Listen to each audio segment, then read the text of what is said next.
Jackson, muling hinarap ng Golden State Warriors ang Cleveland Cavaliers nitong Martes ng araw. Sa loob ng mga unang 12 minuto, ipinakita ng Warriors na kaya nilang makipagsabayan. Ngunit sa huli, muling tinalo ng Cavs ang Warriors 113-95 sa pangunguna ng former Warriors assistant coach na si Kenny Atkinson.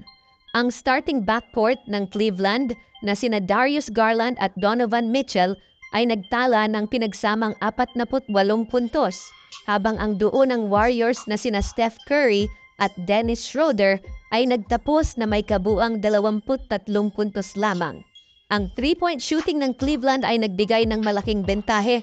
May 27-point lead versus Warriors, isang kalamangan na mahirap habulin.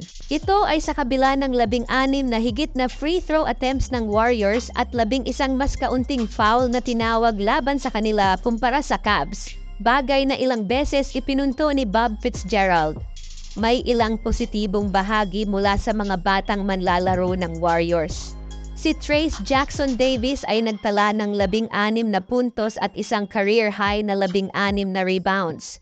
Ginawa niya ito sa kabila ng kaharap ang malakas na frontcourt ng Cavaliers na sina Jarrett Allen at Evan Mobley na may pinagsamang 19 na puntos at 16 na rebounds lamang. Bagamat natalo muli ang Warriors laban sa Cavaliers ngayong season, ang mga pagpapakita ng potensyal mula sa mga batang manlalaro tulad ni Jackson-Davis ay nagbibigay ng pag-asa para sa hinaharap.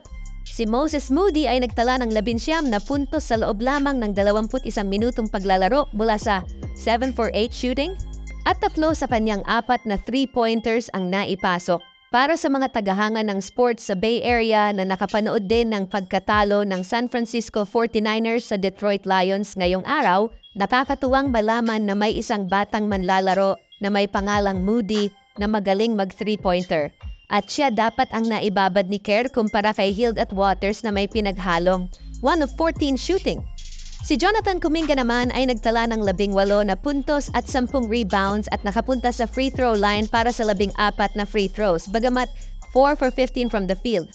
Hindi siya nag-turnover at 18 na puntos mula sa 15 field goal attempts ay maayos na pamantayan para sa Warriors. Nanguna ang Warriors sa 27-26 pagkatapos ng unang quarter, ngunit nagkaroon ulit sila ng isa sa pinakamasamang offensive quarters ng season, nagtala ng 11 punto lamang sa ikalawang quarter. Ito ay bahagi ng 42-16 Cavaliers run na nagbigay sa kanila ng 23-point lead.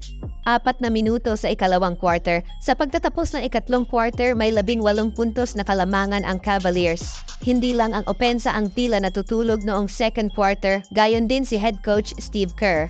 Sina Steph Curry at Draymond Green ay lumabas sa laro sa natitirang 7 minutes and 9 seconds